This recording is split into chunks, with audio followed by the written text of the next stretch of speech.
without further ado, please welcome Sandy Lene to the program. Yay! Hi, Sandy. Hi, Doc. Welcome again. Welcome again. This is the second, third time. I don't know. I don't know how many times, but he's always a great guest because she always got stuff. I mean, she got a lot of stuff, and I don't know where to start with her stuff. So let's. What are you doing now? Lately, we're coming up on your season. Yes, we are. Halloween. So what's doing with Sandy and Lene right now? Well, we are, as you said, setting up all kinds of, every weekend in October, we're setting up some kind of scavenger hunt, investigation, party. It's just a lot of fun. Yeah. People, I belong to a paranormal investigative team called Thinville Investigators. Oh, you went too fast on that. Oh. Slow that down. Okay. I belong to a paranormal team based in Carson City, and it's called Thinvale Investigators. Thinvale. Uh-huh. Thinvale. Okay, I got it. And one of our team members is sitting right here. Hi, Carolyn. That's Carolyn. Hi, Carolyn. That's Carolyn. And so we have a... She hates it. She hates it. That's enough. But I love her. We are very busy during the Halloween season. Actually, we're just busy all year long, and that's cool. That's cool. We give tours. We have investigations of public buildings and haunted places and private homes. It's fun. Yeah. Now you do. Is it very, very popular? Did you to do an investigation? I know I've been on a couple of yours, a couple of warehouses out there in Gardnerville, somewhere out there. Kind of all Kind of, there. yeah, kind of, yeah, it's kind of there.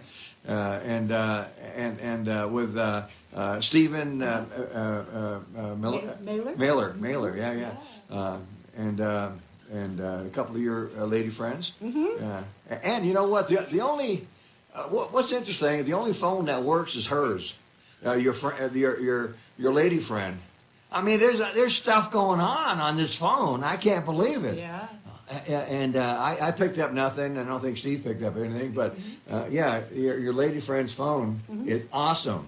Debbie Lynn has got a very awesome phone. In fact, all of us now have Galaxy phones. And Galaxy phones are real good about picking up spirits flying around. I got you. Very good, yeah. Oh, really? And Debbie Lynn has just, she's another team member, Debbie Lynn Smith. Oh, Debbie Lynn. She's just phenomenal when it comes to, well, just capturing all kinds of people floating around. Yeah. All of us are we're a unique team because all of us are psychics or sensitive in some way, shape, or form. And although we do use the cameras and recorders and things like that, mostly we rely on just our fabulous abilities because each one of us that's in the Thinville investigative team, we all have our own talents on seeing, on hearing, on knowing, on sensing the spirits that are in a particular place. We're a good group. We like each other. Yeah, and that's very important. That's very important for you to have a team that's actually cohesive and are able to talk together, and you know which other strengths there are. Right. And if Carol needs to be, I know that you're very sensitive though. Carol is very sensitive to whatever's going on. Yeah. She's probably the most sensitive of the group. Well, one of. But what I'll continue because she's right here, so Yes. let's just talk all about her. Yes. She is what we call a physical sensitive. And what that means is, like the second she walked in this studio, which is in Mound House, which is crazy haunted, the whole area is. The second she walked in here, she got a headache. Yeah. That's her. That's and her. so if she would never get a headache, I think all of us would know. It's like, okay, well, we need to go investigate someplace else because there's no spirits in here. Yeah. And we have another team member by the name of Carol, and another team member, my daughter, Chantel, and another team member, her name is Kim Harris. And so that's us. Yeah. I did. Everybody. Yeah. yeah, Kim, I'm surprising because she's also a very, very busy lady, Yeah. being able to fit in what she fits in too. Right. But she'll also be part of the new movie, Bail Agent, the Bounty Hunter. And I have such wonderful ladies. This is a whole new concept that I'm bringing all these ladies together in one room. So this is going to be very, very cool. Nobody knows it yet, but this is how I'll do it. Awesome. Yeah, it's going to be awesome. It really is because I got there are so many wonderful ladies, and they're that good, and they're absolutely wonderful. And I have it all. I have it planned out. I have it planned out. Believe it or not, yeah. And so it's going to be exciting to actually be there and to witness that scene. And I can't wait to do that. We have a lot of wonderful scenes coming up. But getting back to Sandy Lene, and I'm glad of your awesome team. I've met several. I know some have come in and some have gone. But no matter what it is, you always have a good team, and you guys always, and you always have a good time no matter what you. But Carol's always been with you. Yeah, she's been with us a long time. Long time, yeah. We're all best friends. That's what makes it nice. Yeah, exactly. Yeah, that's a wonderful thing. All right, and to move on, I know you have a radio, and you also have social media, and also I know you. Go ahead and start with the most popular or the one that takes up most of your time. Most of my time. Right now, I have a radio show, KNVC 95.1 FM in Carson City, and that is titled Sandy Psychic Communicate. And what that is I just have wonderful interviews with everybody from all walks of life. You know, a Chautauqua, historians, authors, musicians, business owners, paranormal investigators, metaphysicians, just everything. You know, if you've got a talent, get a hold of me. We'll put you on the radio. Yeah. And I've had that, going on 3 years. And then from 2013, I have had a TV show called Psychic Creations. And there again, I sit or stand and I talk with people, they're business owners, musicians, just every walk of life. Then I kind of have an offshoot of that, which is called Psychic Creations History Series. And that is when I like to have Chautauqua performers, mostly, come in. And the way the script goes is I ask them to portray, like Debbie Lynn, she'll portray a merchant by the name of Anna Harris. So she talks about Anna Harris historically, and then I have them take off a hat, take off a glove, take off, if it's a man, he'll maybe remove his gun and holster. Then we talk to, in Debbie Lynn's case, we'll talk to Debbie Lynn and find out how she got interested in being a Chautauqua. Okay. Also, with the history series, I've had musicians that have researched old songs, Civil War. So we talk about those. No, those are cool. Yeah. Like that, And then a lot of times with my musicians for both songs, it's really cool. I just ask them a few questions like, who are you, where'd you come from, and then they can sing their songs, and those are always fun. Yeah. Excuse me. There's my daughter right there. Jody Durr. Hi, Jody. Thanks for tuning in. Love you. Oh, can I butt in? I want to tell everybody in the world, Dog Durden happens to be my producer for my TV show. Yay! All right. And we're talking about Chautauqua. Before I forget and get sidetracked here, I just finished up remastering Chautauqua that me and Cody, Buffalo Bill Cody, did at the Dangberg Ranch in Minden a few years back. And I happened. I'm cleaning up my files, and I happened to find it, and I lost it, but now it's found. Excuse me. And so what I did, for the greater part of yesterday, I kind of remastered this and took out some of the bad parts and then and so it plays well now, and I put it up on YouTube. I left here. And I had it running on YouTube, and I came in this morning, and it was up, so I put it up this morning, and it's under Doc Durden Productions, Doc Durden Productions, and it'll be Buffalo Bill Cody and Wild Bill Hickok. What it is it's kind of like the life and times of Buffalo Bill Cody, but me, I'm Cody's special guest, and I come in ghostly. All right, the whole thing revolves around me coming in as a ghostly person, and that's how it's fun. It's fun, and it turned out great.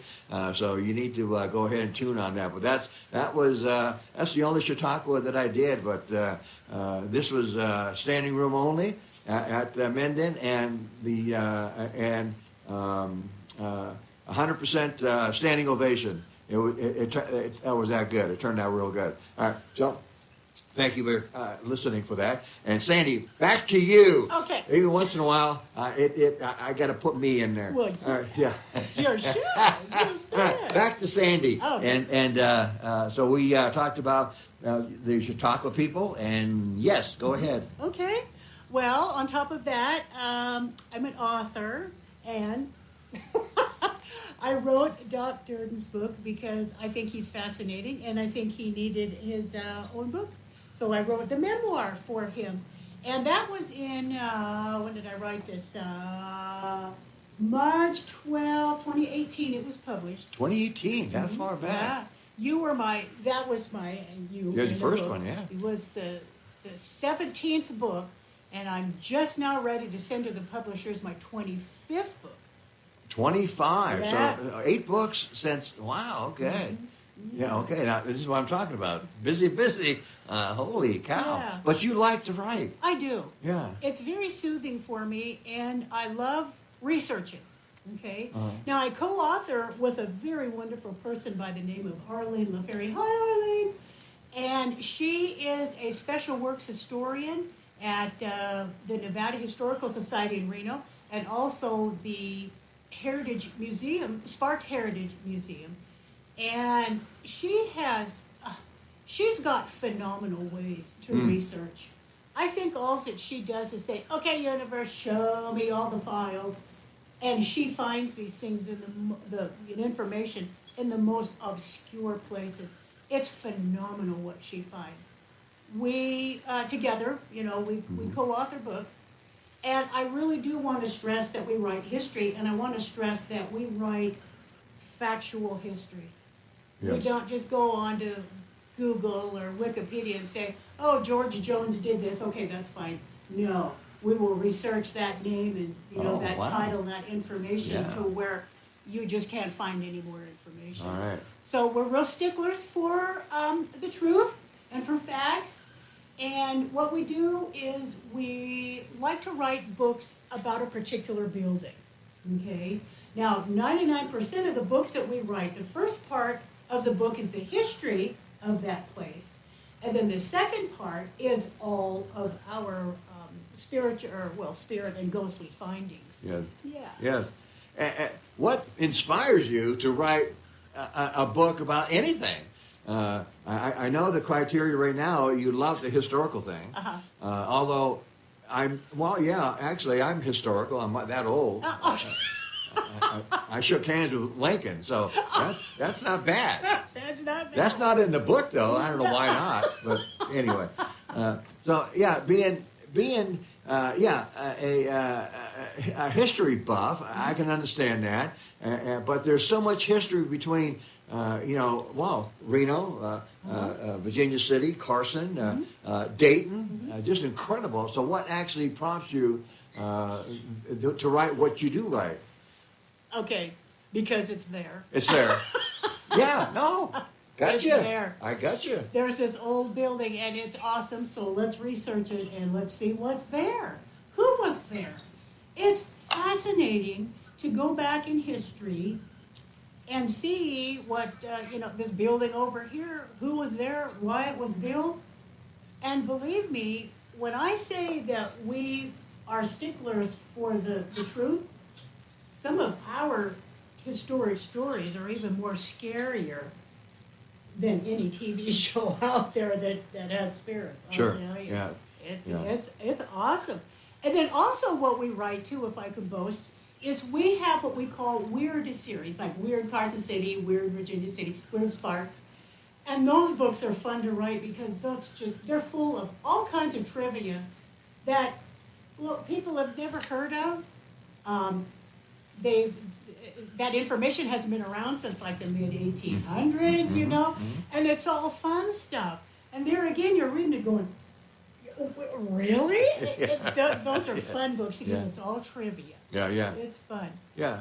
And I know that the Silver Terrace Cemetery up in Virginia City, you've done stuff, you've done a book on that, Uh-huh. if not a couple, and there's some strange going on. There's a lot of fun to read that book.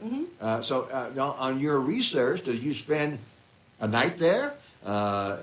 Have before, not Have for before. the book, but Okay. have before, Yeah. sure. Yeah. So how do you get your factual information from the cemetery? Oh, just research. Yeah, Research through yeah. all kinds of historical societies, archives. Now, Arlene happens to be very good. She lived, when she first moved to Nevada a long time ago, she lived in Virginia City. And a lot of people discovered that she was a historian, and they gave her documents and papers and Ah, pictures okay. and artifacts and records and letters. Wow, yeah. This woman has got, I mean, her whole house is a museum. Yeah, it's phenomenal. So a lot of those private documents and letters, people have never seen those before. No, You know, no, they're no. all in her. I mean, outside of the family back in, in 1901. So, but I wanted to say too, if I could, we have got a trilogy about Virginia City in our weird books. The first one is just Weird Virginia City, just all kinds of fun things. Mm-hmm. And then, like you mentioned, Weird Virginia City Cemetery, okay, Silver Terrace Cemetery, yeah. And that's all about just the cemeteries. There's actually 11 in that one spot. 11 incidents. No, there's 11 cemeteries in Oh, that whole yeah, entire yeah, yes, area. there is. There is, yes, yeah. Everybody, yeah. And you have the Italians, you have the Russians, you have the fire department. I was going to say, Julia Burley, she's off Right, she's into off in her own flower, corner. right. But the fire department wanted her to be buried in their area. Sure. I don't think the wives like that or something, or. Well, that's because she was a prostitute. Yeah, no, yeah. The Victorian lady wanted Yeah, to be buried. so that didn't happen. So they No. had to bury her She's off elsewhere. on Flowery. Yeah. That's the theory. Yeah, that's the theory. Yeah. Then yeah. the third book, it's just kind of, the title is deceiving because it's called Weird Haunted Virginia City. Doesn't have anything to do with ghosts. But what it does have is all about the death and destruction up there. Now that book was very difficult and challenging for me to write because when I'm writing history, like along with Arlene, the spirits come to me and help me out and find weird and wonderful information.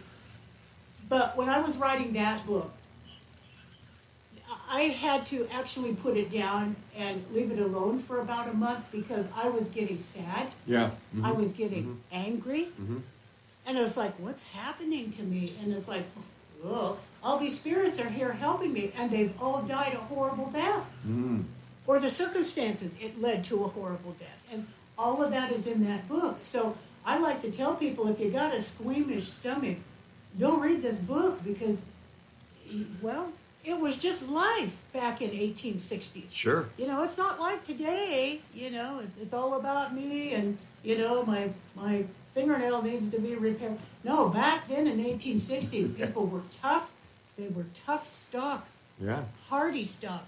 And Virginia City just wasn't the easiest city to be living in. No, and also, the miners, there were like 2,000 miners anyway. And can you imagine going down 3,200 feet? No. And I think that's the deepest, and that's the Comstock line. Going down 3,200 feet and dealing with water constantly, and not only that, I believe it was very steamy water, and they had to. It certainly had to get rid of. I understand they got rid of millions of gallons a day, where they had to drain all that water out, and then they had to shore it up with what they call square set, and these are timbers like 12 by 12, and I believe it's like 10 by 10 by 10 by 10.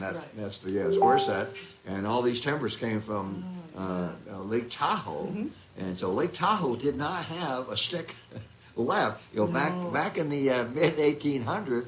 The Bliss family started mining all that timber up there at Lake Tahoe, and by the time they got the mining done and everything, there wasn't any trees left. No. So they replanted. So everything you see in Tahoe now is like what, 100 years old? About that or less. Less, yeah. A little more, I guess. Yeah. But it's very interesting, Virginia City. It's not the little cutesy touristy place like it is now. Sure. Yeah. But talking about the Mayans, I think I have to read my book because I can never remember numbers. But I think they would be working in like 137 degree heat, 120. 20, yeah. I think it was 120. Yeah, and they could only work for, this is interesting, I found this out, they'd only work for 15 minutes. 15 minutes. And they'd have to rest a half hour. Yes. Can you imagine? Yeah. That's the tough living there. They were the highest paid miners in the world. Yeah. They were getting $4 a day. I know, can you imagine? $4 a day. Yeah. And of course, and the survival wasn't all that great either. There was a lot of deaths, as you can imagine. And if you didn't die on the job, you did shortly after because of the dust and everything else that had gotten in your lungs, and so there's complications later on that shortened your life, and that's unfortunate.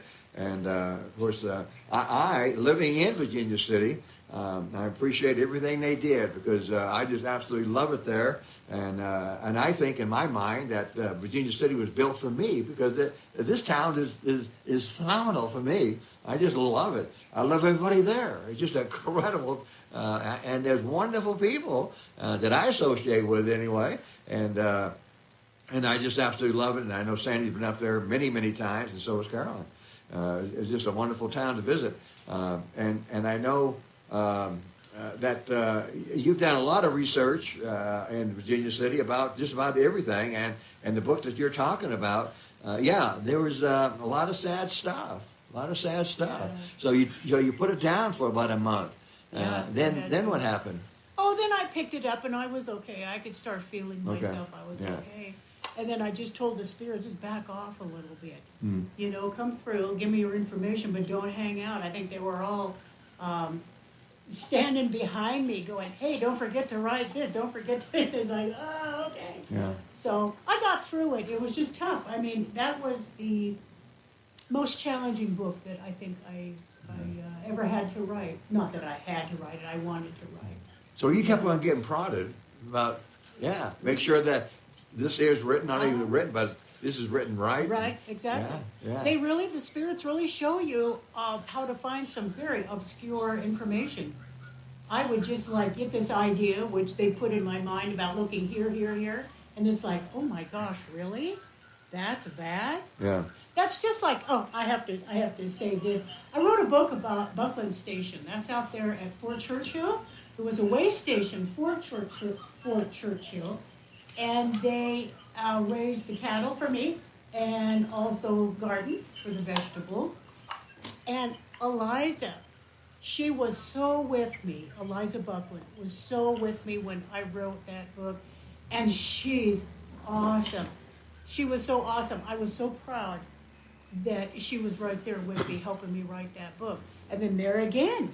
Now, we've gone out there, TBI, our Thinville investigators, we've been out there maybe 4 times investigating. And so I knew about Eliza. I didn't realize such a nice person she was. But when she helped me write the book, it's like, thank you. Yeah. So let's see, what else do I do? Oh, can I tell you about what I'm doing now? Yeah, I would like to hear. Okay. What is Sandy doing today? Oh, well, I'm talking to Doc Jordan. That's what I'm doing today. Yes. But what I'm going to be doing later is I love this ability. I have an ability where I am a remote viewer. Now, what that is somebody gives me an address or a coordinate, and the nanosecond that I get through seeing that, boom, I'm there. Mm. Okay? A nanosecond. And I mean, there's no. it's right there. There's no time wasted. I'm Are you there. there? Yeah. Okay. All right. And I have been asked from an archaeological dig to find ruins down in, I can't really say that there's two towns in Mexico, and I'm finding ruins under ruins. Mm-hmm. I'm finding people, I went back 80,000 years, and I found a culture, and I am just very excited about this. It's a company out of Italy, and they're excavating over there in these two towns in Mexico. And they asked me to come remote view for them. And I'm finding things that are out of this world. They are knocking my socks off. Really? Yeah, it's Yeah. interesting, very interesting. I'm finding the people, I'm finding the artifacts, I'm finding the religious ceremonies, I'm finding the ruins. Wow. It's a city under the cities. Yeah. You know, under the cities. There's like the town now, and then the ruins, and then the ruins under that. Mm-hmm. Mm-hmm. So I really like doing that. We do that. All of us do that with our investigations, which is fun because, like, for an example, let's say we go to your house, okay, and we do an investigation, which we did. And then when we get back home and we think, oh, what was in that room again? Well, instead of coming up and bothering you, we just remote view that room and say, oh, that's right, there was a chest of drawers right over there, and that's where I saw Really? this Now spirit. you see, that's interesting. That's, We just that's- go back with yeah. remote viewing. Yeah, and you have the ability to do that yourself. Isn't that cool? Carolyn's cool. Yeah. She picks up on names. Carolyn Names. can pick up on the spirits' names. Yep. She's phenomenal. Yeah. She's phenomenal. Yeah. And, She's phenomenal. yeah, and any historical people that you picked up that that you can recall? Like for instance, not Tut, King Tut, but something historical like that. Some big no, okay, no, yeah. The last time I did a remote view was for Michelle Beckman, or not for everybody. I ended up getting the name, O'Brien. But I was at home when I got that name. And then Michelle took it out, and she's got some history on it. On O'Brien. Has to do with- All right, yeah. Yeah. He was one of, and I found this, I'm writing a book about Eileen Bowers, okay, it's really cool. This is the one I'm just that far from finishing editing, so I can get it to the publishers maybe today, tomorrow. But I was reading her book while I was writing it, and O'Brien was one of the Bonanza Kings, like Mackey, Fair, Flood, and O'Brien. And we believe he had a house up that way. So you picked up on that when you said that. It's like, well, of course she remote viewed that because she's awesome. Yeah. Anyway, Simple. yeah, so that's what I do with that too. People will get a hold of me to, to find spirits, okay, in their house, or their business or whatever. Yeah. Or remove them, yeah. I Yeah. can kind of like get rid of them via remote viewing. That's a lot of fun. Oh, first and foremost, above everything that I do, I'm a psychic. And I love being a psychic. I was born with the ability. I can see the future. I can see the spirits, just like I'm looking at you guys. Okay? I talk with spirits. And I offer intuitive reading using minerals, rocks, cool. They're my best friends in the whole world and universe. And then also too, I have clients that will come in and they want to talk to, grandma, so it's like, okay, cool. I have worked with FBI to find the people that are kind of lost in the cold cases. Yes. Now, yeah, I learned that from you 3 years ago on the cold case, cases that you've been involved in, and those are very, very cool. And I think that it's worth going over a couple of those that you talked about. Oh. Yeah. Okay. I know there's one, and there was like a farmhouse and a lake, and no. There could have been. Yeah, okay. Yeah. Many, many, many, many years ago. There, in the 1980s, for some reason, Southern California and Nevada had a slew full of serial killers. I guess the 80s just brought out all that kind of people. Oh my gosh. Anyway, there was a young girl. Right now, she's just called Jane Doe. Mm-hmm. Okay, and I found out where she was from, and there was actually, this was in Las Vegas, and there was actually 2 serial killers at the same time. And the FBI asked me to look for her, okay? And all I had was a picture of her, and it was her death picture. It's a picture that the coroner took. And so I went and found her, and she was talking to me, and she was from Kansas, either Kansas City or from Kansas, okay? And she was not necessarily a runaway, but she wanted big city glitz. She was from some, little teeny tiny community, and she wanted big city glitz and the lights and the shows and the fun. Sure. So she came out here. I don't think she was here but a couple hours, and that a serial killer found her, took her out into wherever, and killed her. And so she led me to the serial killer, the one of the 2, that killed her. And so they had all that information, and you know what? They didn't tell me what they did with it.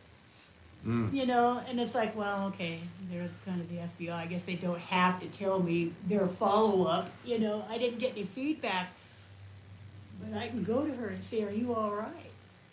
So I think that they found her family, and I'm thinking that they're in the process of sending her home, if they haven't already. Okay. Yeah. And then there was one down in Oklahoma. This was, when was this? I can't even remember. I'd have to read my notes.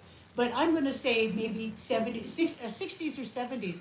Anyway, it was down in Oklahoma, and there was a Girl Scout camp going on, and there were, 3 girls that were abducted, and nobody could find them.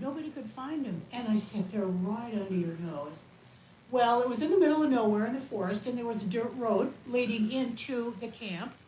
And you know what berms are, like on either side of the road? There were just these little rock curves, okay? They were right there.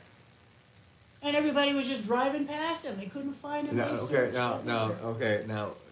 the kind of like the uplift in the earth, all right? And like on the other side or on top? Or? Yeah, just like on either side, like the road's been graded. Yes. And then they push, the rocks Yes, to make yes, like yes. a little rock curve. Yeah, so they're kind of like on the other side? They were at one spot, Yeah, where the rock berm was. Yeah. They were there. They were there. It's like everybody for all these decades has been driving past them.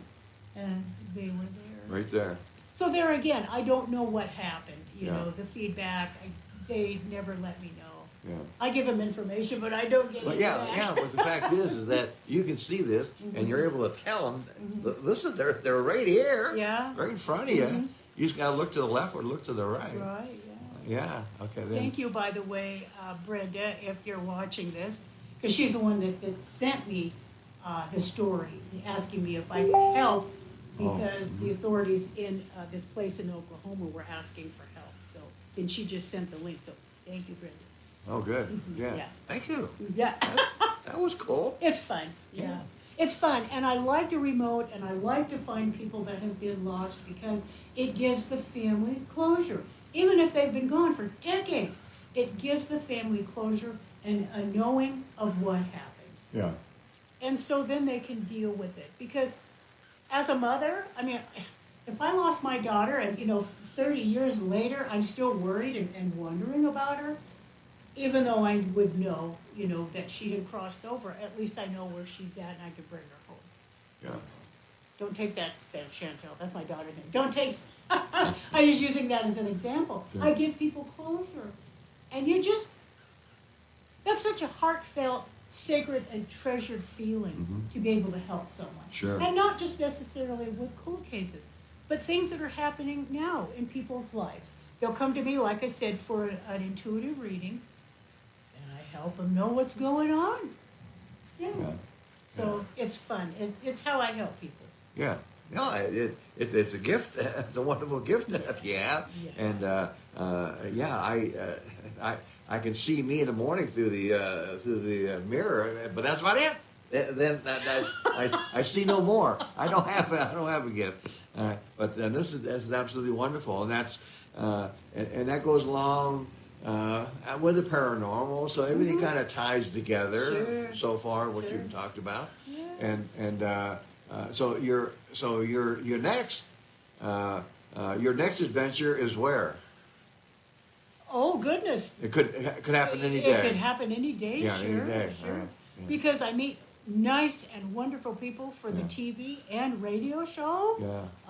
Coming here, talking with you. Yes. You know a lot of people. Yeah. Oh, I wanted to say too that if you wanted a reading, you wanted a book, you want to get a hold of me for a TV show or radio show, I can plug my Sure, website. absolutely. Okay, Yeah. I'm everywhere on Facebook, Sandy Lene, and my website is www.sandyspsychicstones.com. And I spell my name Sandie. Yeah. Yeah. As a matter of fact, right now, I want. Well, no. When we get done here, Okay. You will jot down exactly what you want. I'll put a caption in as this segment. I'll put a caption in. Oh, wonderful. As a matter of fact, I'll probably put it in 2 or 3 times as we're talking. Oh, that'll be wonderful. Yeah. Well, it's going to have to be like about, Well, you got to. it's going to be this long. Thank you. No, that'd yeah, be no, nice. it's important to get with you on especially if there's a loved one and they need closure on. If you can do that, that's certainly a relief for that family. It is. It is.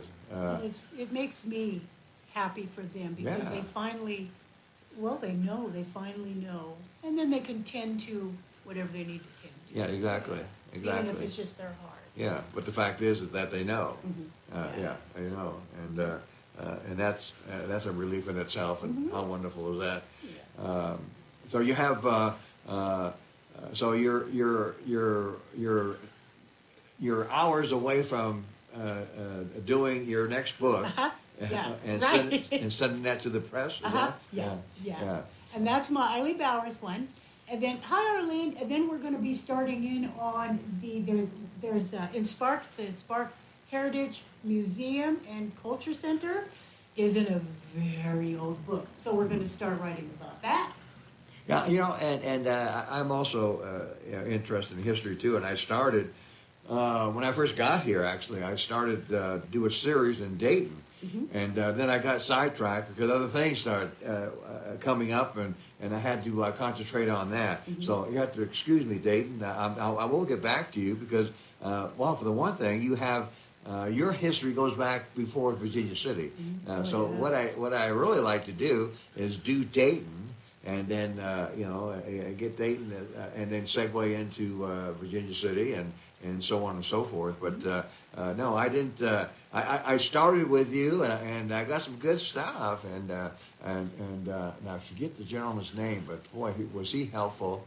He has the museum there in Dayton, out there. In Old Town in the back, I forget his name, but anyway, he's very helpful, and I'll be going back to him because he's the who's who. He knows everybody, and he's able to give me access to some of these gold mines that nobody can get into, but he's connected, and that'll be a very historical thing for me to do, and I can do that now because I'm free to do location shots, and that's what I was doing. and then I got sidetracked and I had to do other things. Well, I still got to do those other things, but I need to get back to Dayton, so I'll be back to Dayton too. And how much have you done in Dayton? Only just investigations. I haven't written a book about any place Yeah, there yeah, yet.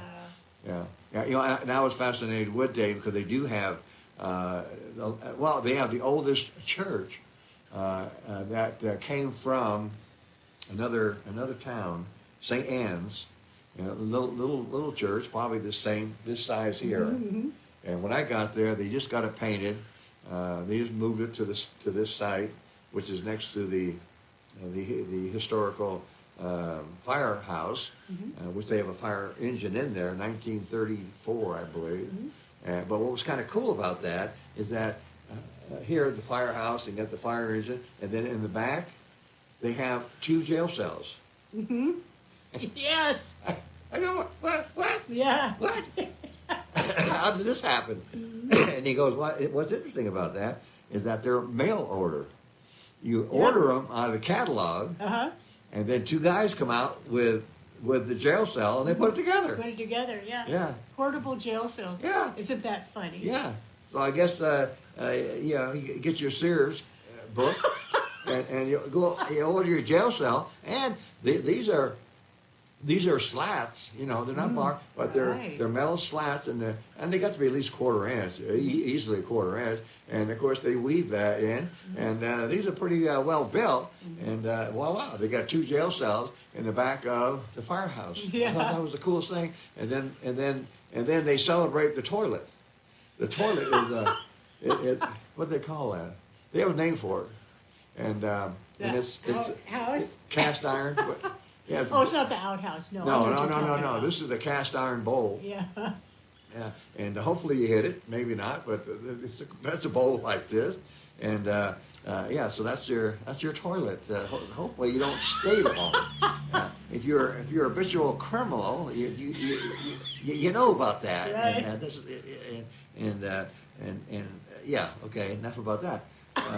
But I really enjoy Dayton. There's a lot of history there that I was surprised, and I was surprised that they go back even further than Virginia City. So Sure. I'll be eventually doing that again. I'll pick you up again, but first I got to get these movies done, and the bail agent, the bounty hunter.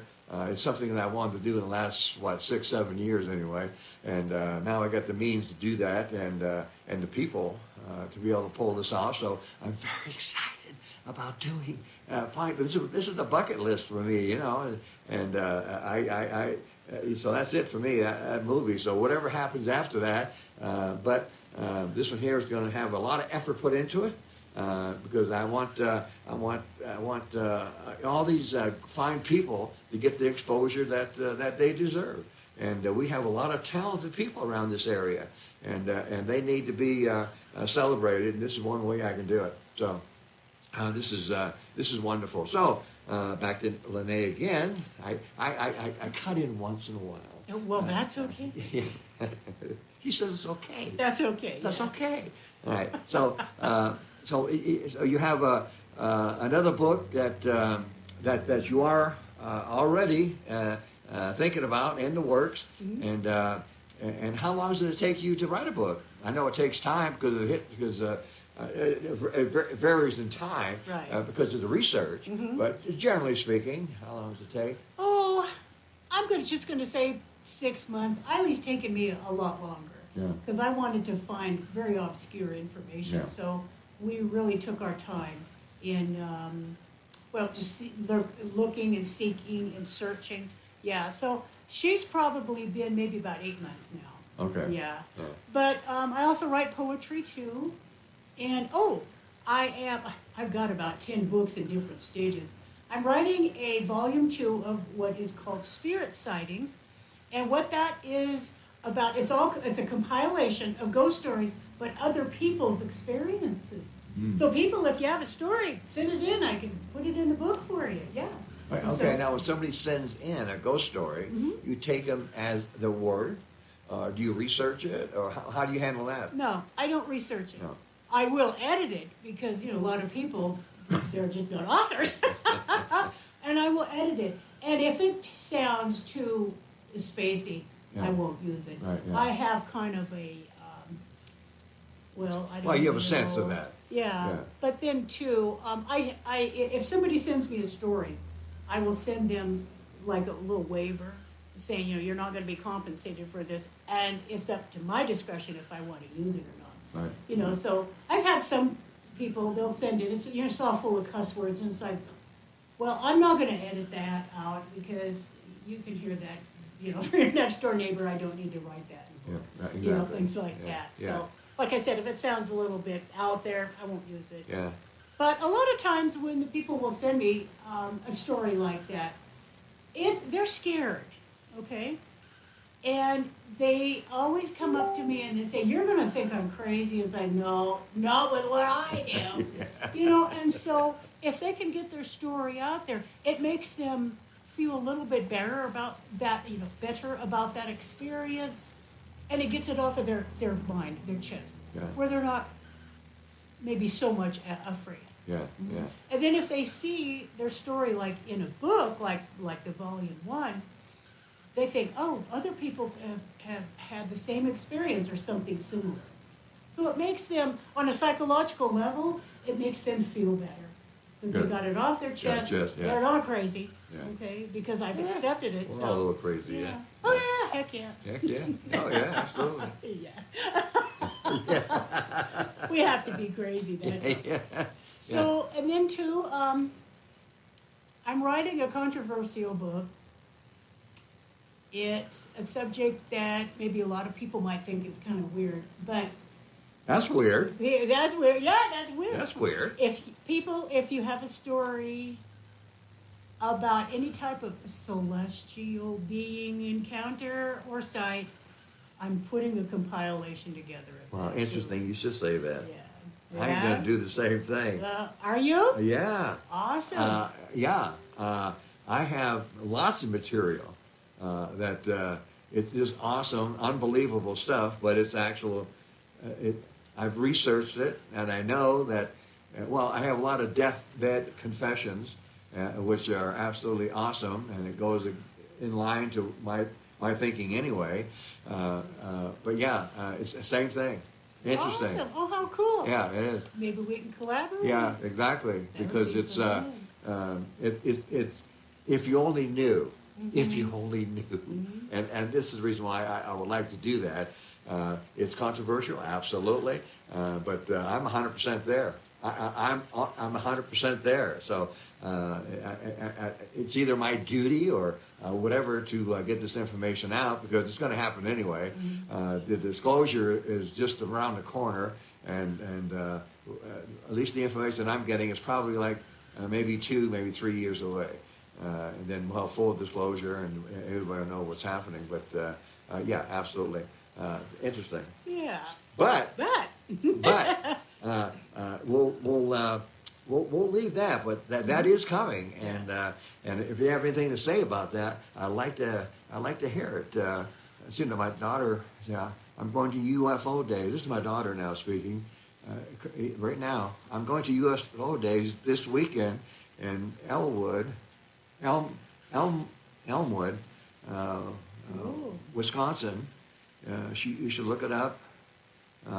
Many sightings. Okay, yeah.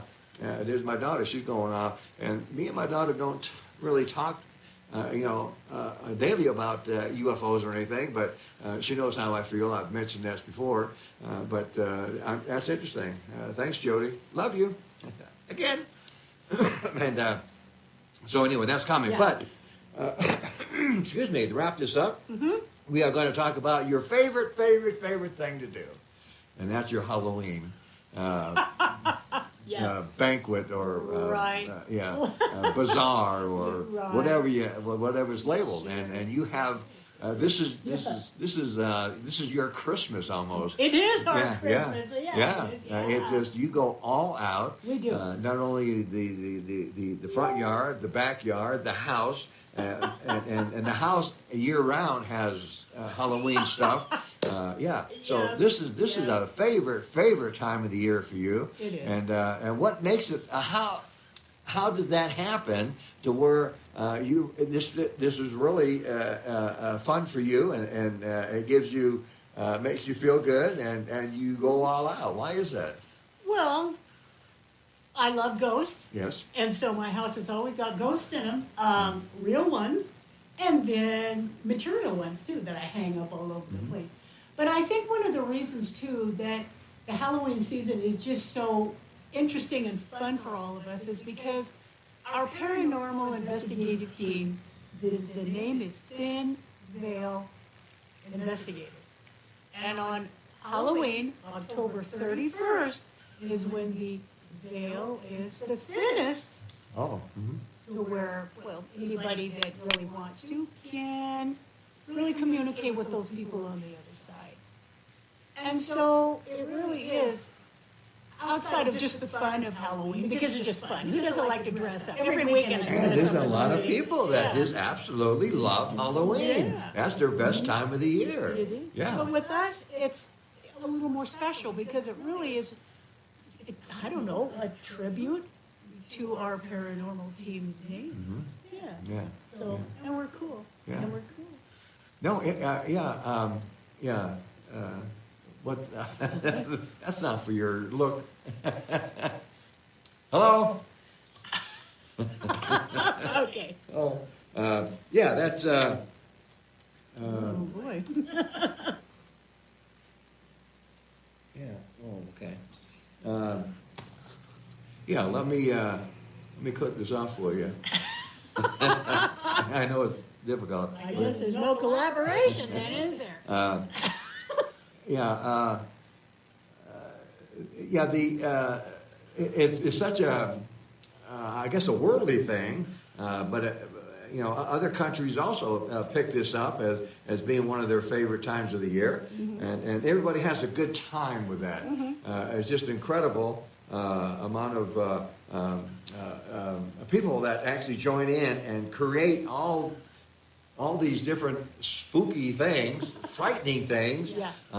and they just love to be terrorized, and they build these fun haunted houses, and they are legitimately terrorized. Oh, gosh, But I absolutely love it. Yeah, I absolutely love it. And so what? I know you don't go that far, but you do go a little bit there. Yeah. Well, just because we hunt for ghosts. Yeah, yeah. But as far as like, having all the animatronics, which are cool, they're so creepy. So I don't have a lot of those around. But I do, if I could boast, I think it's the 6th, October 6th, if it's a Saturday. What we're having is because of COVID last year, down at a place in Carson City called So-and-so Alterations, we had a drive-through Halloween. And it was awesome. We made up all kinds of little baggies of little toys and candies. And the people could drive through, okay, with their kids. And we, Debbie Lynn had this beautiful long, like, what was it? Was it a pool? A pool? Yeah. It was on a pole with a basket. So she would stand there and the kids could take out their baggies of candy out of this.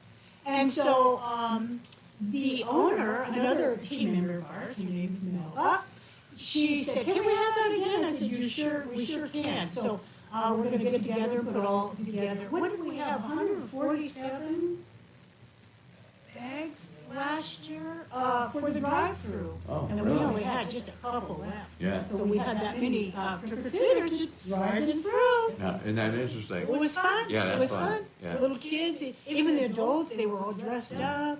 And and we were too. We were all Sure. dressed up like witches. Yeah, yeah, and that everybody can pitch in. Everybody can be whoever they like. Yeah, and yeah, if you have a fantasy or whatever, you can do that on Halloween and get away with it. That's right. You Yeah, sure no can. problem. Yeah, no problem. No problem. Yeah, no problem. And that's that's fun. And everybody does that. Everybody has a special person they want to dress up each year, and some do it every year. The same person because they just absolutely love that character. Right. So, anything else? No, I think we about covered it. Yeah, this was I good. wear many hats, This is absolutely. and they're all fun. Yeah. Oh, yeah. Well, yeah, exactly. And this is the same thing. Is that fortunately for me, I get into a lot of fun things that I enjoy, and I really enjoy what I do, and you do. You enjoy exactly what you do, and I know that you have good friends. That absolutely just love what you do, and of course they sponsor everything that you do too, and that makes it a lot of fun. And I do the same thing. I have people that absolutely love what I do, and I give them I give them a little bit of historical flair. To where, it's like me, Doc, I don't know how many times I've been told this. It says, you've actually were born in the wrong era. No, I wasn't. I'm born exactly where I should be because I can go back in time and romance any era. Any era. Early 1800s, mid 1800s, the end of the 1800s. I can romance any time.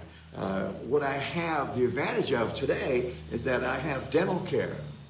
I have hospital care. I have 2 or 3 doctors that I can go to in the event that I have an illness. All right. You didn't have that luxury back then, and that's the reason why if you live to be about 45 years old, you're doing good. So that's and you could die of something that very, very minor. You have a small infection, and actually you can die on that. And of course, today those infections can be taken care of immediately. So the health care that we have today is just absolutely, the best it is today. It can be better, and we know it can be better. It can be eliminated. All illnesses can be eliminated today, and we're going to let you know how that can be done, and why I say that. But it's incredible what's coming up, all right, in the future. And so that's the end of our episode here. And I'm glad that Sandy was here with Carolyn. That's her main person over here. And My partner in crime. Yep, you all love Carolyn, of course. And I'm glad that you tuned in today. It was wonderful, and especially my daughter and Valinda, my biggest sponsor. She pays for all this, so this is good for her. So I'm very, very happy that I was able to bring you Sandy Lene today because she's been a friend for a long time, and I enjoy what she does, and she's a busy woman, and she's coming out with her 25th book, or anyway, and that's within hours. Isn't that cool? Breaking news today. Breaking news. So I'm going to give you last word, Sandy, and then we're leaving. Okay. All right. Thank you, everybody, for watching. I'm Ham. I love to just let everybody know what's going on. And thank you, Mr. Doctor, Yes. for this invite to be on your awesome show. It's an honor to be here. Well, thank you. It was fun. It was absolutely fun, and I'm glad y'all tuned in. And today we had Sandy Lene and also Carolyn, one of her best friends, and of course she has a lot of friends. That are just absolutely very, very supportive of what she does. All right, if you